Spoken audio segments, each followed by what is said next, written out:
Okay, thank you.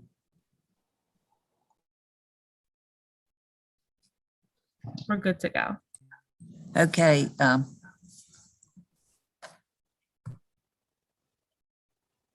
All right. I'm Senator Klossmeyer, and I know some of you I have not met, and you have not met me, and I haven't met you. So I think the best thing to do is just go around and introduce ourselves so everybody knows everybody. Go back on the video. Well, if I may, Senator Klausmeier, if I may just interject. So I'm noticing there's some folks on here that, because this was, I know there was a distribution of who to be on here, but I noticed there's some people I don't know. And I guess there's folks on here that really didn't need to be, and that's not being disrespectful. I'm just saying, so if we could just get those who are the board to introduce themselves. Otherwise, I think how many people are on here, we might be on here forever. No, the other folks are people from the Oversight Committee. No, I get that, but I believe there are. In any event, okay. Okay. All right, let's just go because we want to try to hold this to an hour and get as much done as we possibly can. So, as I said, I'm Senator Klossmeyer, and then Marty, you're right next to me. I'm just going to say, okay. Good morning. Marty is on the board of UEF. And then Dr. Pushkin, you want to say hi? Good morning. My name is Gary Pushkin, and I'm an orthopedic surgeon in Baltimore and a past president of MedChi. Okay, Michael Schaefer. You're muted, Mike. Hi, this is, oh, okay. Hi, Mike. No, you're muted. Okay, now my name's Mike Schaefer. I'm a claims manager with Corbell. Okay. And Lodge. Good morning. This is Luz Nighthawk, and I am the account manager with Corbell. Okay. Michael Camille. Hi, Mike Como. I'm a public member of the Oversight Committee. Michael Burns. Hello? Can you all hear me? I'm Michael Yes. Burns. I am the director of the Uninsured Employers Fund. Okay, David. Yes, hi, David Stash. I'm the principal counsel to the UEF. Okay, and Chris, you already said hi. Yes. Ron.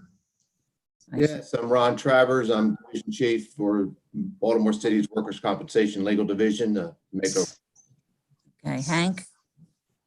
Hank Sorensen, representative of Maryland Labor Organization, Carpenters. And above you is Phelan. Hey, I'm Tom Phelan with Chesapeake Employers Insurance Company.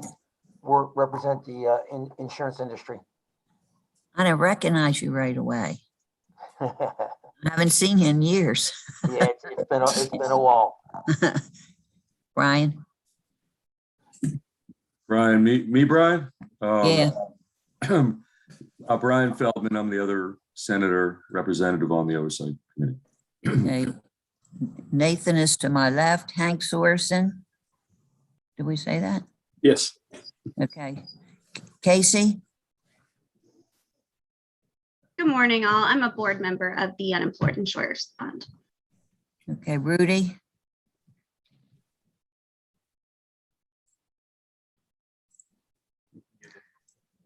Okay. You're muted. I got it. Sorry, guys. Rudy Rose, defense, insurance, Okay. business, stuff like Okay. that. Okay, Mary Ann.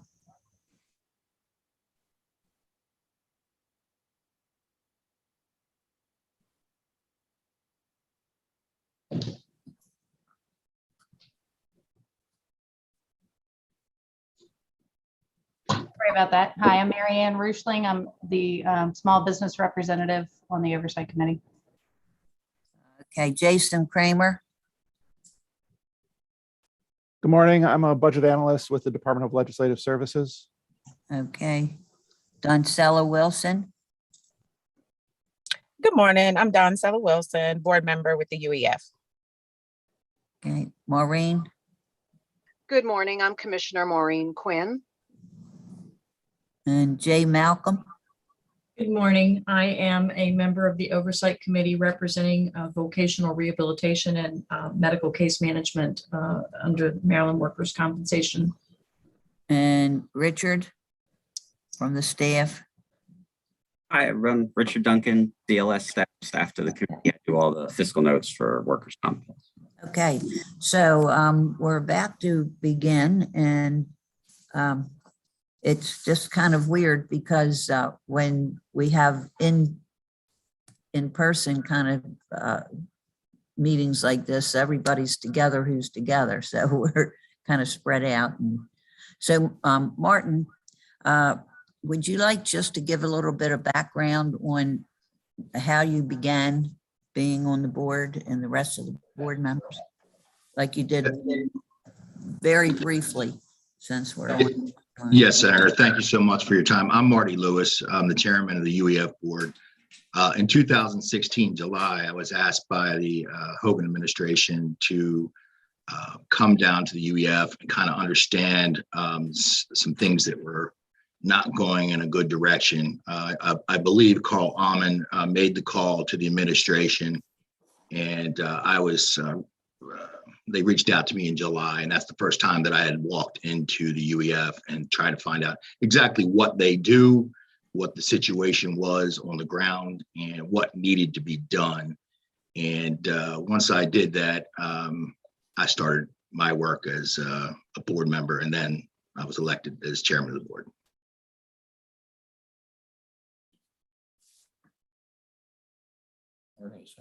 Rest of the board members, would you like to say anything?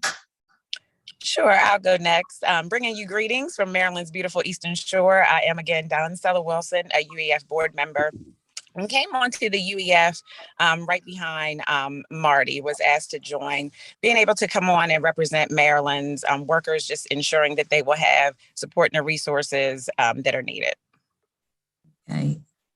And then our third.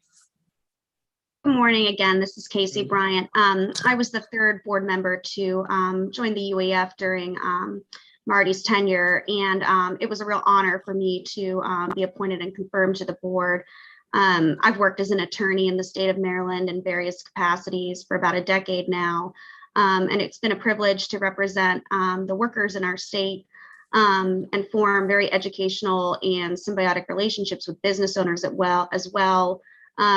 And I think I'm speaking on behalf of the board when I can say we're all delighted to be here today as an opportunity to hopefully share a lot of the positive progress that I've been privileged to see develop during our tenure on the board. And admittedly, I came in a few years after.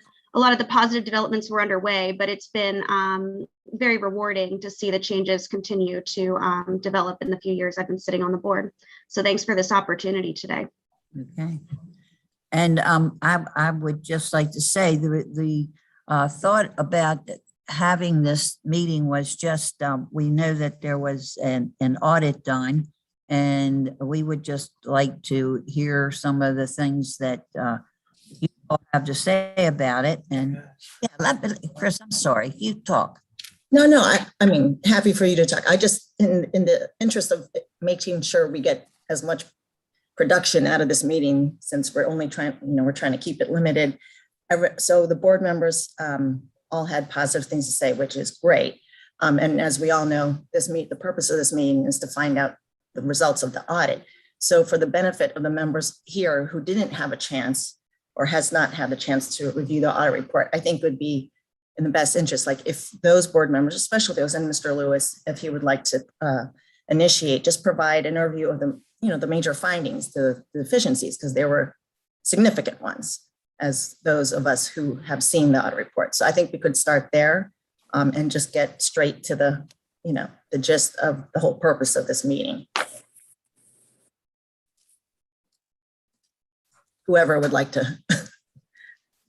Well, we are keeping it very positive because there is good news, but to be very honest, it was very negative on 2016 when I walked in there. We only had 4 employees working in that division of the UEF. We had a contractor who did not have a state contract working in there that was not able to function at the level necessary to do the work. We had a director that died 8 months prior. So we had an acting director that was not suitable for the position. And so when we walked into the location, we only had 3 attorney general working, and we needed to double that to enforce a lot of these criminal cases against these bad business owners who were going without workers' comp and covering their employees. So when we walked in there, again, we were 70% understaffed, 3 attorney generals when we needed 6, no director. And that's why Mr. Carl Allman, I believe, called down to the administration and said, hey, someone needs to get here quick and fix this place. And that's the good news. And we are very excited, like I said, to share that. But, you know, there are some dark days at the UEF. July 2016, when I walked in and found that we only had 3 or 4 employees down there. Chris? So what I was going to say, and I should have said it prior to someone responding first, I just want to make clear, earlier I mentioned, I noticed there's some folks here who I was not aware would be here, because so when it comes to the responses to any inquiries that are poised, I would respectfully request those who would be responding would just be the UEF board members, the co-chairs, and the presenters, I guess, that were requested by UEF, but we don't need everybody chiming in. This is the benefit for the oversight. Okay. Yeah. Okay. Yeah, this is more for listening so that our board knows what's going on. So I got you. Now I understand. So do you have? So I'm going to, based off Mr. Lewis's response, and for those who have seen the report, I know so if my inquiries are out of order, or I'm trying to make them as focusedly scoped here. So you were talking about not enough, I guess for lack of a better description, not enough staff for those to manage. In the audit report, there were points made.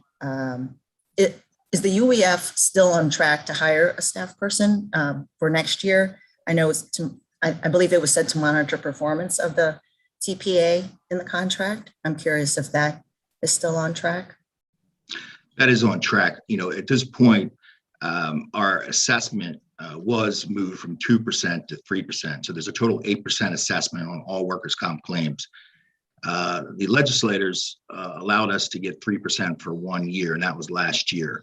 Unfortunately, that was not reinstated this year. So our revenue went down because it was changed from 2 to 3%.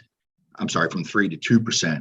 So our revenue is coming a little slower. So we've had to make adjustments, you know, with the revenue stream coming in different than we thought. So yes, we are looking for it, but we're also budget conscious to having enough money to, you know, do what we need to do and hire. Okay, so another audit related question for Mr. Lewis or whomever. Well, before that, I should actually say, based on, I'm trying to multitask here at the same time. My next inquiry was going to be, but I will backtrack after this one to say, or to ask, I should say, your legal counsel that you're working with, how is that going in connection to, sorry, it's early. I'm not a morning person. Senator Klausmeier picked 8:30, so I'm it's kind of functional here, but I will go with, how is it going with your legal counsel in recovering of overpayments? Because that was mentioned in the audit. Yes, ma'am, I'd like to speak to that. And I think Casey Bryant can add any even more detail. With that situation in the audit, we admit that there are some issues there. We believe that of the dollar amount that was mentioned in the audit, probably about half of it looks to be a concern of, hey, it's a new contract. With contracts, there's issues. We had to have an emergency procurement to get the contractor out that didn't have a contract with the state. And we had to do an emergency contract. And then we had to write, you know, that, you know, to put it out for bid and bring them in. So I think with any new contract, you're going to have some issues. And this is just one of those issues that we are working on. And I'm told by our director that we're moving in a great direction and probably have a quick resolution to that situation. I'd echo the chairman's statements and also add that, in our most recent meeting, this topic of overpayment is in the forefront of board discussion. And what we've been informed through our executive director, Mr. Burns, as well as principal counsel David Stetch, is that there has been a meeting of the minds with the contractor in terms of an acknowledgement that the overpayments exist. And where we're at now with hopefully a resolution in the first half of 2022 is just working out the logistics of how that will be reimbursed and processed. Because of the situation in which the contract administrator came in and us really trying to standardize and regulate the onboarding process with the contractor. There have been growing pains, as the chairman acknowledged, but they seem to be more logistical in nature and not a situation in which there's a serious substantive conflict between the UEF, the agency's understanding of the contractor's role and responsibilities in terms of the overpayments and the reimbursement there. And these are just logistical processes that are being worked out. And then I'd also, turn to our principal counsel, David Stetch, if there's anything there he needs to elaborate. In terms of any of the day-to-day operations of the contract and Corbell and any of these issues, our executive director, Mr. Burns, has been instrumental in informing us and managing things day-to-day. It was our understanding from the board, just for the benefit of the full attendees here, that Mr. Burns was not requested or invited to speak today. But I would say that if there are detailed questions about the administration of that particular contract, that he's very well suited and capable of answering that. So should any follow-up be necessary, I think as a board, we would strongly recommend that he be invited to speak to this forum on that topic, just to make sure that everyone has the full range of details in terms of the day-to-day implementation. So I appreciate that, Casey. And as Mr. Burns well knows, and I can't see him, but good morning, Mike.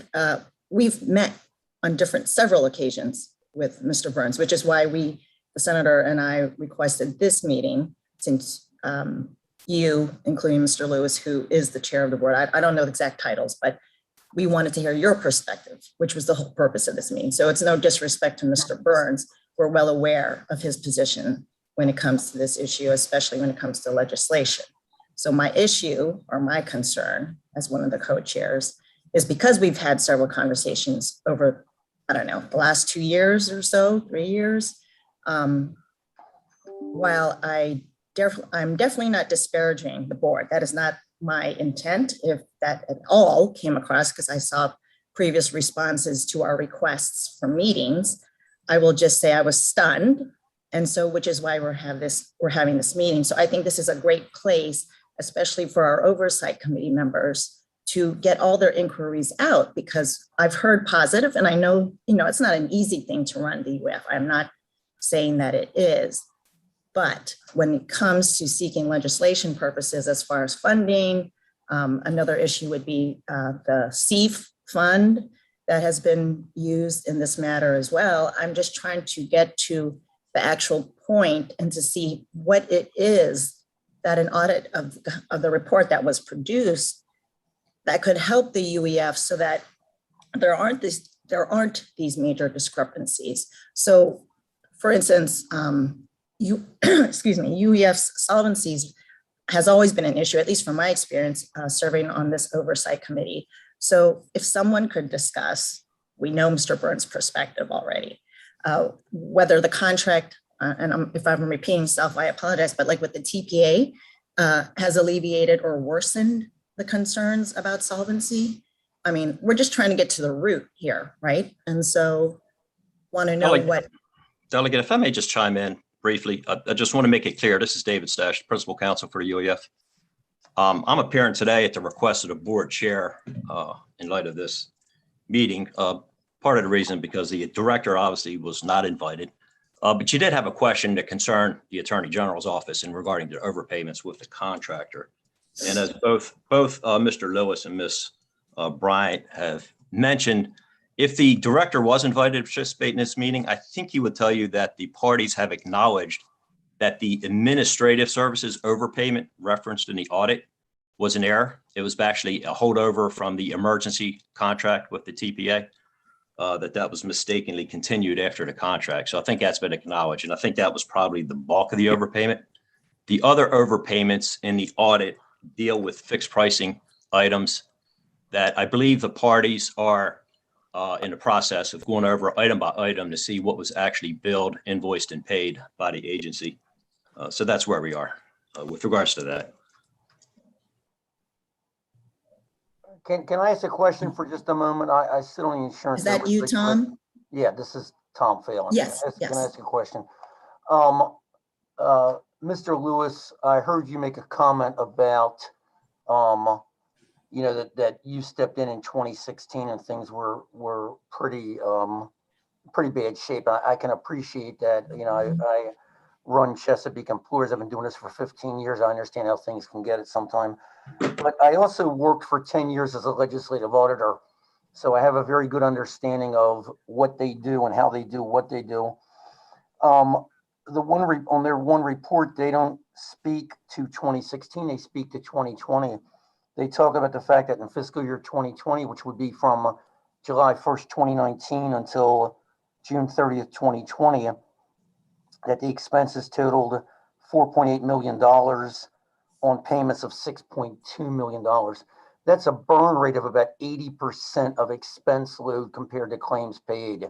The industry standard is about a 30 to 35% burn rate.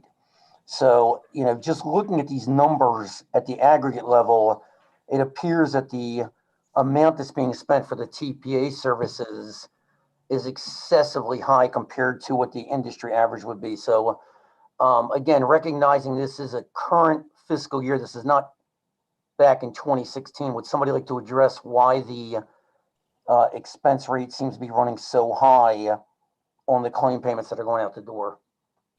Well, to be very honest with you, we did not even know how many claims we had, because when we came in 2016, the contractor who didn't have a contract was underperforming and had no metrics whatsoever for us. And the problem was we did not have someone working this data to see how many claims were outstanding, what the volume was coming in on a regular basis. And when we bought Corvell in, when they won the contract, we were amazed by the data that they provided to us and the clarity. We also saw line items, expenses with the prior contractor who didn't have the contract again, that, you know, travel, you know, for example, transportation to and from doctors was elevated. Other situations where the cost looked very out of line. When we brought Corvell in, it was like their software took us, you know, to 2020, you know, from 1980. And so then we could start to make some clear decisions on, you know, what our costs were, what our obligations were. You know, I can only go back to the actuary study that the legislative branch, you know, told us to do, and we're glad they did. That said, we would be solvent through the decade. Now, to get even more detailed, again, of that 8% assessment, we were getting 2%. And what I didn't understand, like I said earlier, is we were given 3% last year, and then it was taken away from us, and now we're at 2%. And, you know, I hear the installment questions, but I don't understand if people are worried about our flow, our cash flow, why did we go from 3% to back to 2% with less revenue coming in? I think that the big question here is, we have the actuarial study that says we're good for a decade. And I really believe truly in my heart that we need to go from 2% back to that 3% to keep the cash flow coming in. The other thing that I think hasn't been mentioned as much is the Bethlehem Steel retired union workers. You know, we were paying those claims and they were coming in heavy. And when they went out of business, we did get a lump sum, but the claims kept coming in hard. And we also went to the administration, we asked them for some funds to take care of the retired union workers hearing aids issue. And the governor approved $2 million, and that didn't get approved for some reason, and it put a strain on our budget. And I know you know a lot about the hearing aid issue, because Chesapeake was one of the people that were handling that for us prior to the contractor that we had to eliminate from the UEF. So I know you have a good understanding of that. And so that's kind of where we are. I mean, we have to know what claims we have out there, what needs to be paid, and what's most likely coming down the pike. And without good data, you know, the other thing, I talked to a lot of people in the workers' comp realm, and I've got 18 years in insurance as well. So I understand how insurance companies work and how they pay claims. But we really have a concern that, you know, we need to take care of those union workers down there at Bethlehem Steel and things like that. So I appreciate all that. Can I ask you one more quick question? I promise I'm not going to dominate this discussion, but in light of your comment, and I recognize what you say about, you know, you have to have good data to run an insurance company in particular. I mean, that's the most critical thing. Yes, sir. Have. When I look at the audit report, page number 4, though, you made a comment about your expenses and not being able to track them. Yet it looks like your expenses, when you compare them as a percentage of the total payments, have grown from about $2 million in 2017 to $4.2 million in 2020. So the expense piece of this has about doubled. And yet the claim payments going out the door are pretty static. Have you guys considered staffing internally to run this as opposed to outsourcing all this? Well, I have to tell you, I came into the UEF with a positive, hey, I want to do the right thing for our state and the people who live in our state. And what I kept running into, as I'm sure many of you are aware, obstacles. You know, we can't DBM. You know, we can't increase that PIN. You know, from a $32,000 PIN to a $45,000 PIN. So then we can't go hire people. So we have all these PINs and we can't get it done. And it got very frustrating to try to put what I call butts in seats. I mean, people to do the job. And my line to every division of the state I would run into with headaches was, hey, I don't want to be elected to any position. I don't want a job and I don't need any state contract. I'm here to work for the UEF and the people of Maryland.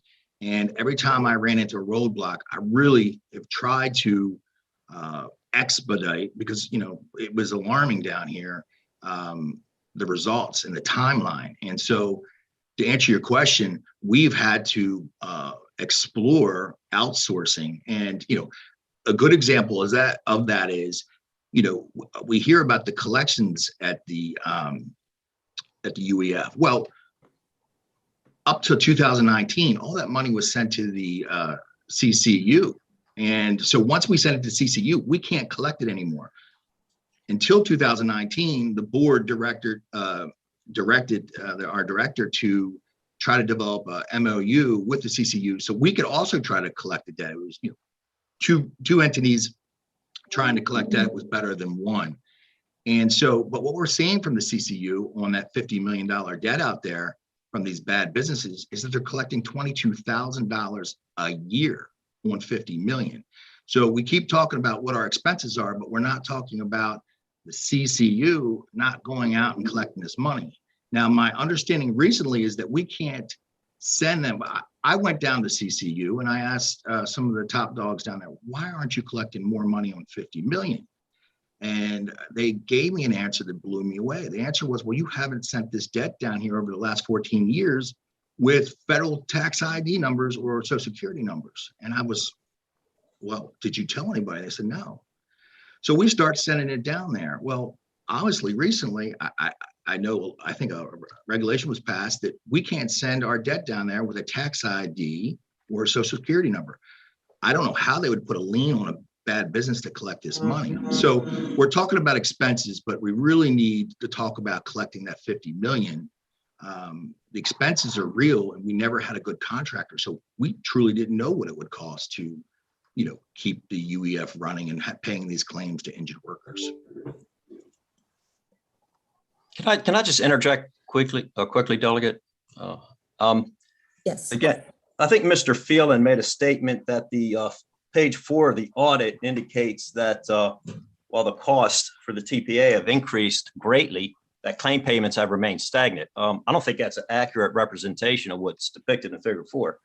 I think we clearly see that claim payments have declined sharply from 2017 to 2020, which essentially is based on having a competent TPA for the first time and competent staffing. So in other words, coverage is being found on a lot of claims that previously, before these changes were made, the UEF was essentially paying claims that there was probably coverage, statutory employer and insurer out there, but because we were not adequately investigated and litigated because we were understaffed, the UEF was paying claims they should not have been paying. So I think that's why you see a sharp decrease in actual claim payments. But I think there was a statement made that claim payments from 2017 to 2020 are stagnant. That's not accurate. So David, you're saying a $7 million drop to a $6.3 million drop, while your expenses have gone from 2 million to 4 million. So you've dropped claim payments 700,000, but you've increased expenses $2.2 million. I think the claim payments have dropped more than 700,000 based on what I'm looking at. No, they haven't, sir. According to my numbers, it's 7 million to $6.3 million. Check page 4, please. Claim payments, right. Fund balance and operating expenses. Okay. Yeah, Claim payments 7 million, 7 million, 5.8, 6.3 million. Operating expenses 2 million up to $4.2 million. Right, but I'm looking at the chart for claim medical payments, which certainly reflects, I'm seeing from 2 million to 10 million to approximately 4 million to 10 million. So again, I think I'm roughly like the same charts, but I'm reading claim payments on that chart different than you are. I believe the claim payments have gone from 7 million in 2017 to 6.3 million in 2020, which would be a $700,000 savings, while the expenses have gone from $2 million to 4.6 million, which would be a $2.6 million increase. So you're saying that for every dollar of expense I'm paying in TPA work, I'm saving 30 cents on claims? I wouldn't take that trade in a million years. Okay.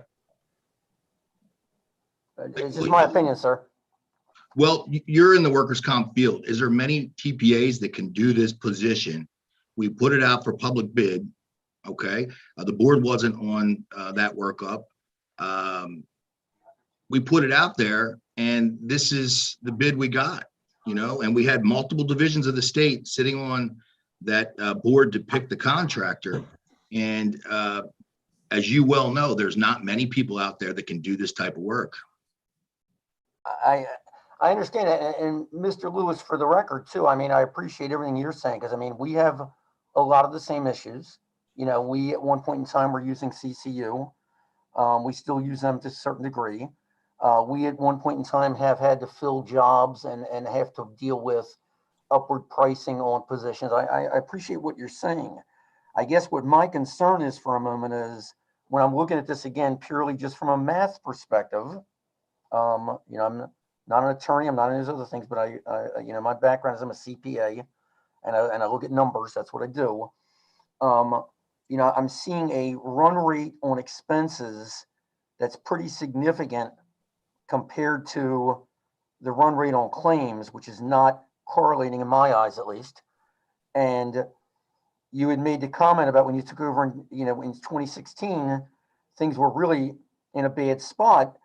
And I was hoping that by 2020, I'd be seeing what I would see would be maybe improvement. I guess I'm not quite seeing that. I guess I'm asking going forward, you know, what are you all projecting going forward here? I mean, are you seeing better results in 2021 and 2022 that the auditors have not commented on because they stopped their audit in 2020?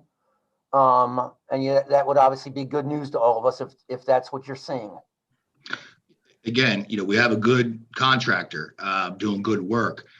My belief is we've got $55 million out there of bad debt that no one seems to really want to collect. You know, it tells me when you don't want to get a tax ID number that you don't want to put a lien on somebody and pressure them to pay what's due.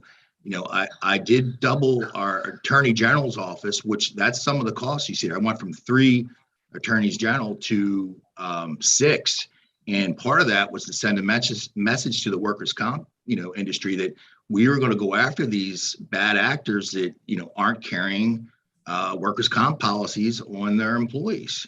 And so when you have things like that, you're going to have higher cost to have 3 more attorneys and some of the other things we have. Again, it goes back to quality and getting the job right. I mean, we have to pay these Maryland workers that have been injured and have no recourse with an employer that didn't have a policy. We've got to make sure those checks roll out. And when I went in there, I'm going to be very honest with everyone on this conference call. These checks were barely going out with a contractor who didn't know what they were doing. It was alarming to me. With my industry background, insurance industry background, I was alarmed that there was 3 or 4 people working in the UEF and a contractor that didn't have a contract that wasn't getting the checks to these injured workers.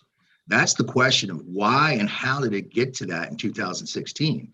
Now, I don't need the credit for the big changes at the UEF. I'm fine with that. I'm a big man. But they've been working hard down there. The state workers down there are trying to do what they can with the resources they have.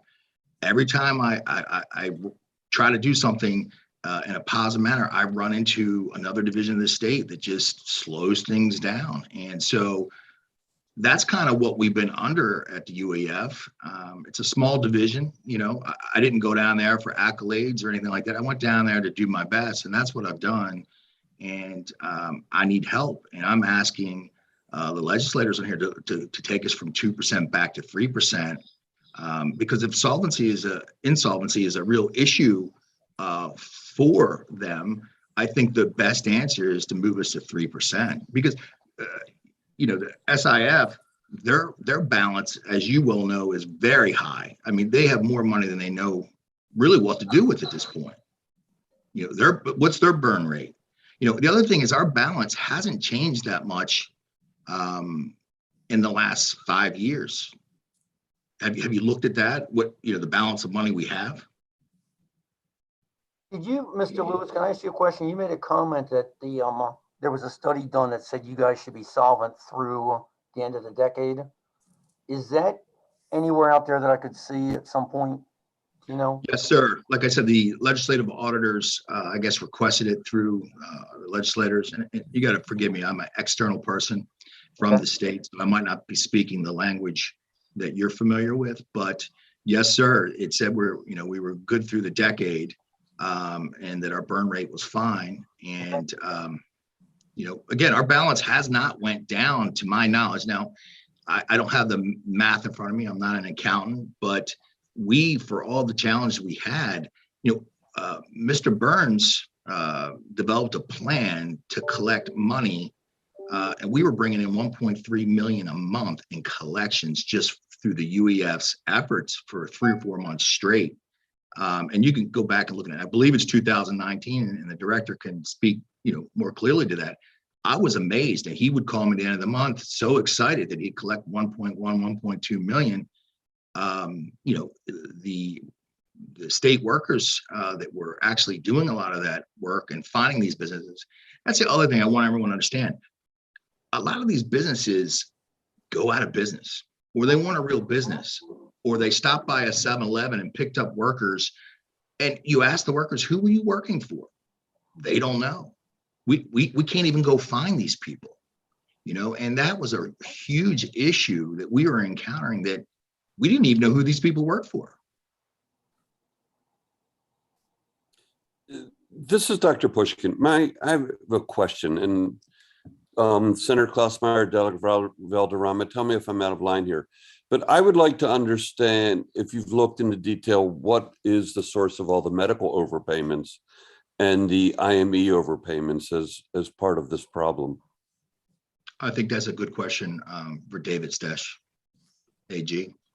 Well, actually, it's a good question for the director. But I believe, as I stated earlier regarding the administrative overpayments, which I believe the parties agreed were a mistake, I believe I mentioned that the fixed pricing overpayments regarding IMEs and things of that nature, there was some confusion, and the parties are involved in just going back and itemizing what was charged and what was paid per each item.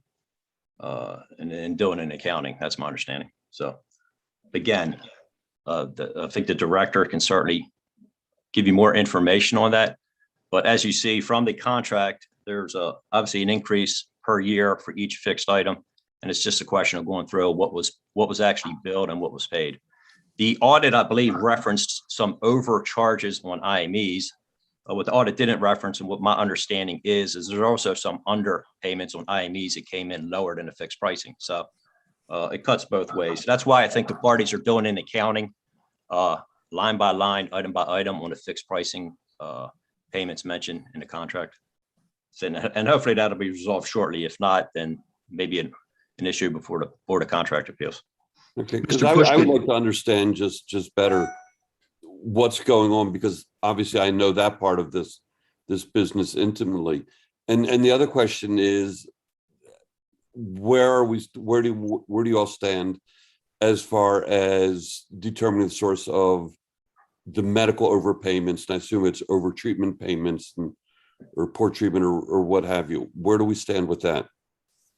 Well, Mr. Pushkin, we have other state agencies that owe the UEF money as well. So not only are we trying to rectify that situation, we've got, when I came in, the SIF was, I believe, I don't know if I'm using the right terminology, was court ordered to pay us $450,000 at the UEF, and that money just didn't come. I had to personally get on the phone and try to get the money sent over. We finally got it. We are in conversation also with Chesapeake on some money that we believe they owe us. They question whether they owe or not, but we're going back and forth and trying to work positively with them on that. And then we have the contract that the auditors found. And, it's like David said, there's some overbilling, not by any mistake, meaning like, it was a normal contract mistake.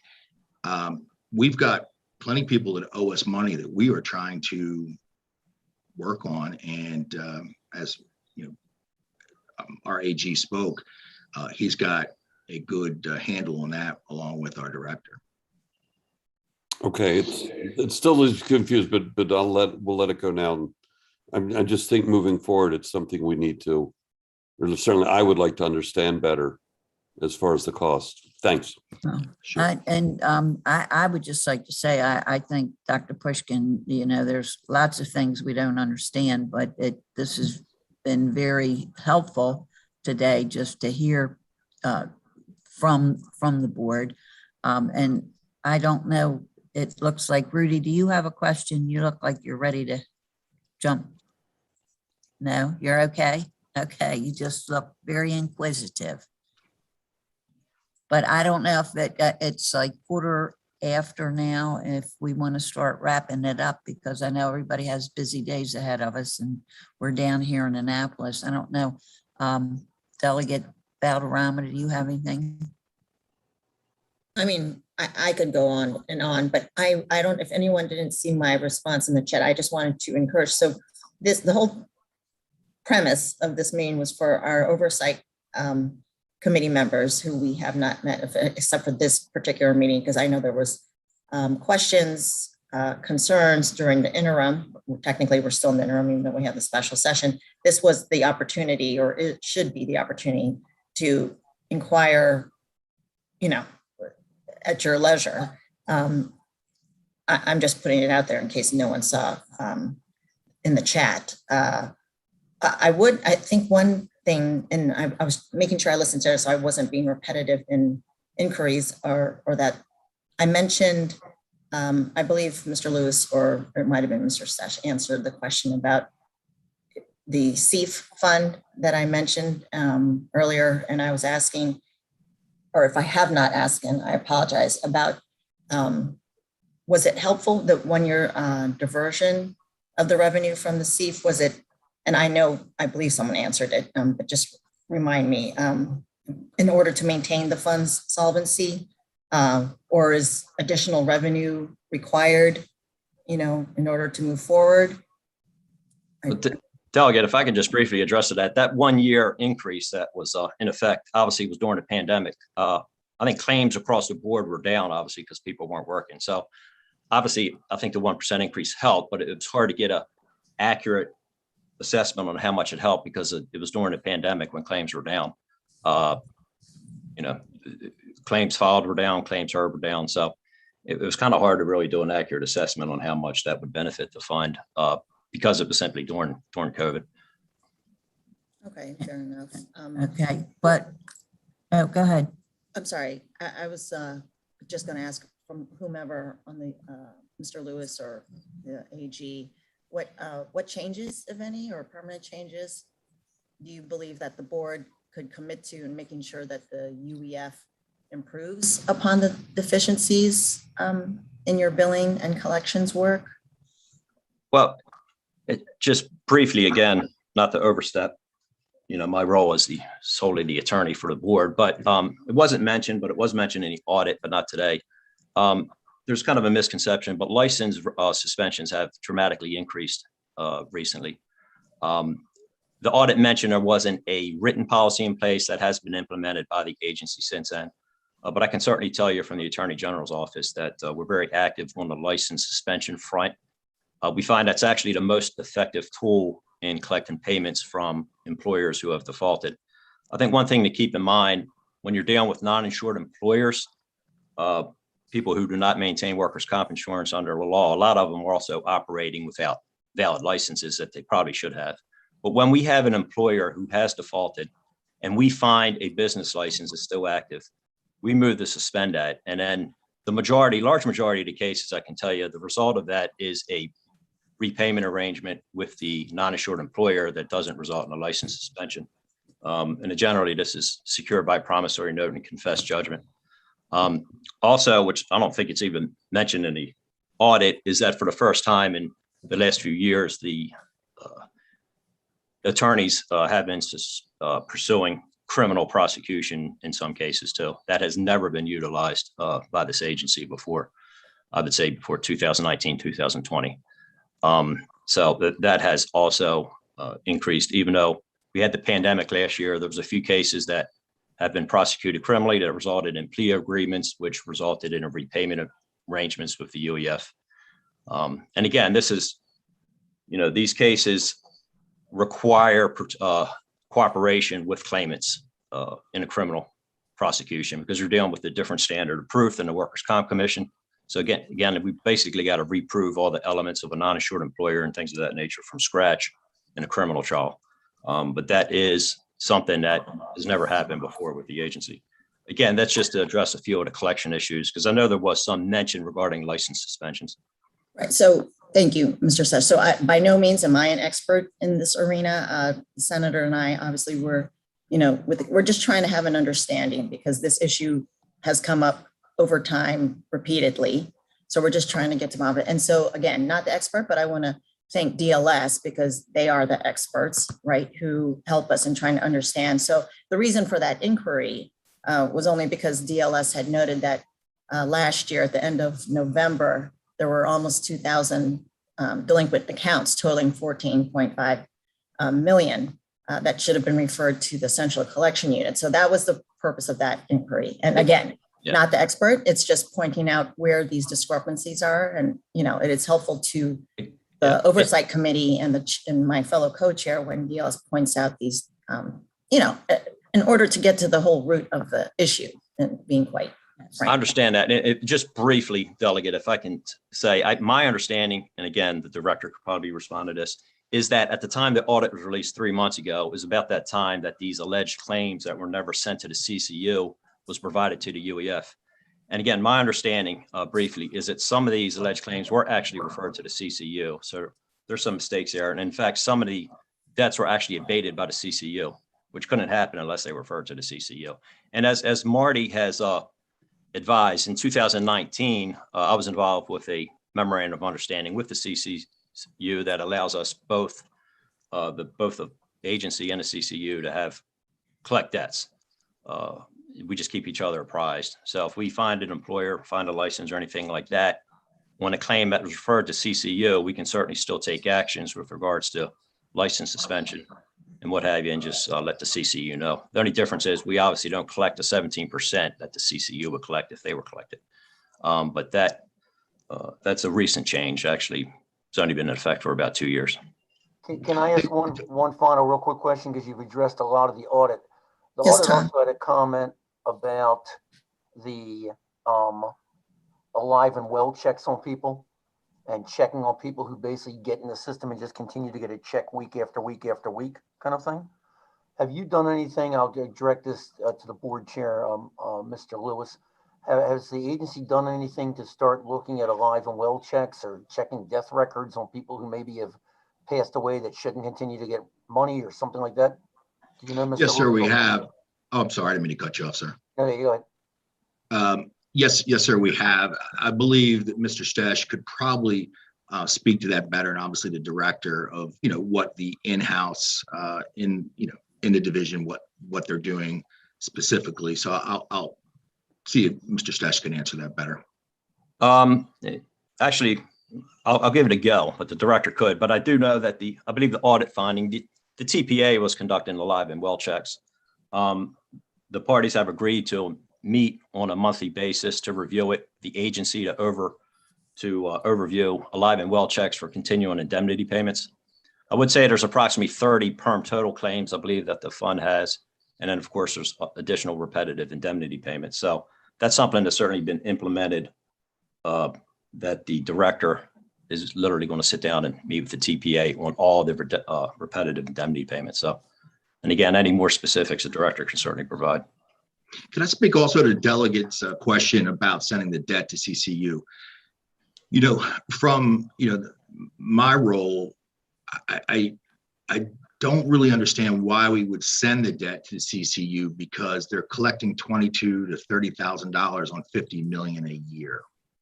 So when we send it there, then we have no recourse to try to collect that money at all. So then we are literally floating in the wind.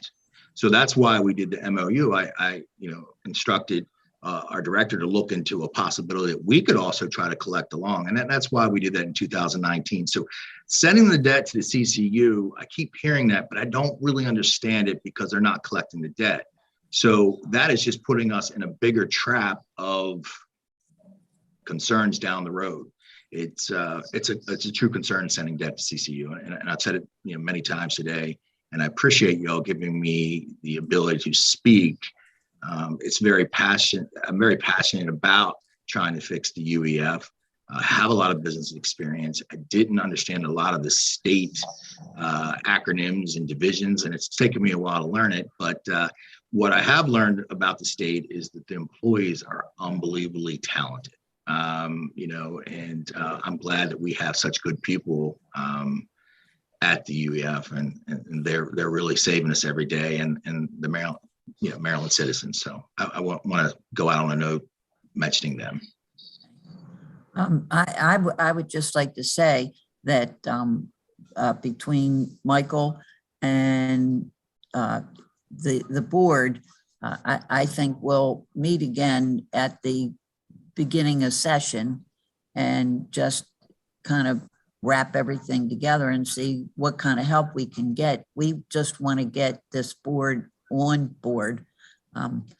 track, I guess. Yes, And I think by working together, that's the best way we can do that. So it was really nice that we got to have the conversations with you. So with the board and the Attorney General's office. And I'm just looking for the young lady that was from the Eastern Shore. Do you? She had a medical procedure.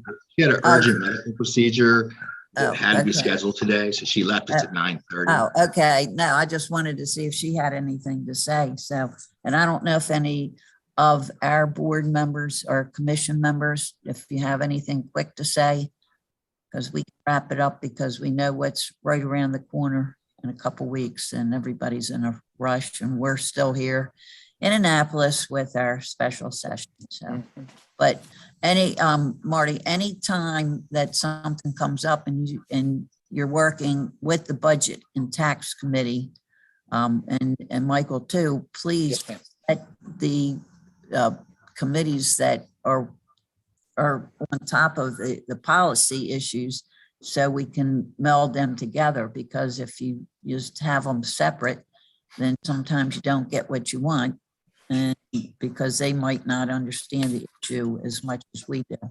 So, Senator, we greatly appreciate you guys giving us a chance to tell our story.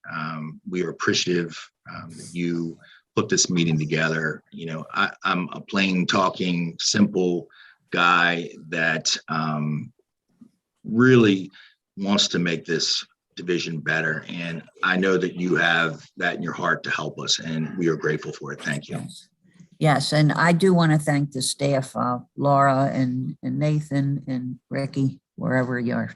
I'm trying to see all the names, but, so thank you very, very much. There's one other staffer from DLS. Jason Kramer. Okay. So there's Ricky. So, but thank you, because it's no easy task to pull something like this together. And we are so fortunate to have such talented workers with us. So, and Delegate Valderrama, do you have anything else to say? No, I'm good. And as I said earlier in the beginning of the meeting, again, this is not a witch hunt. This is not anything like that. Again, we're not, the senator and I are not the experts, but we are charged with the responsibilities. And so I'm sure, you know, really just want to get to the root of it, because as I said, since I've been part of the workers' comp world, this issue comes up every year. So obviously there is an issue. And so whatever it is to be resolved, this was one of several opportunities for our oversight committee to voice their opinion, express their concern, and inquire. So hopefully, you know, if people want to do it offline, that's fine too. We're just trying to provide every venue possible. And so on that, I'm good. And just to be Delegate, we would like to invite you to come see the UEF and talk to our employees there at that division and hear what they have to say. I know you're busy, and I know the senator's busy, but you're more than welcome. Of course, you know you're welcome. But we would love to show you what we're doing and the challenges we have, because this division has been, you know, rough to get going over the last 16 years. And I do believe, like I said, we're moving in the right direction. I'd love to show it to you personally. Sure. Thank you. Okay. Marty, just real quick, how much longer is the contract with the collection? I think Mr. Stash would be better to possibly answer that. You're talking about the TPA contract with Corvell? Yes. I believe it goes through end of June of 2024. It's a 5-year contract that went effective. I didn't know, because it seems like we've been talking about it for about 20 years, but it's not been that long. So. Remember, they came in on an emergency basis in 2017, and then they bid, right. That's an RFP. And Senator, I also want to say Corvell has been a saving grace. You know, listen, if anyone in the workers' comp community knows of other companies that would want to bid, we would love it. But from my understanding, there's not many companies that do what Corvell does. And not only do they do it well, but they are exceptional and have unbelievable software that gives us the data that we need. Okay. All right. Thank you. And thank you. Have a wonderful holiday. You too, Senator. It is the holidays. And Thank you, community. Thank you to all the board members or the commission members for joining in and listening. And we will probably meet again in January. So, Perfect. all right. Thank you. Maybe in person. All right. Thank you.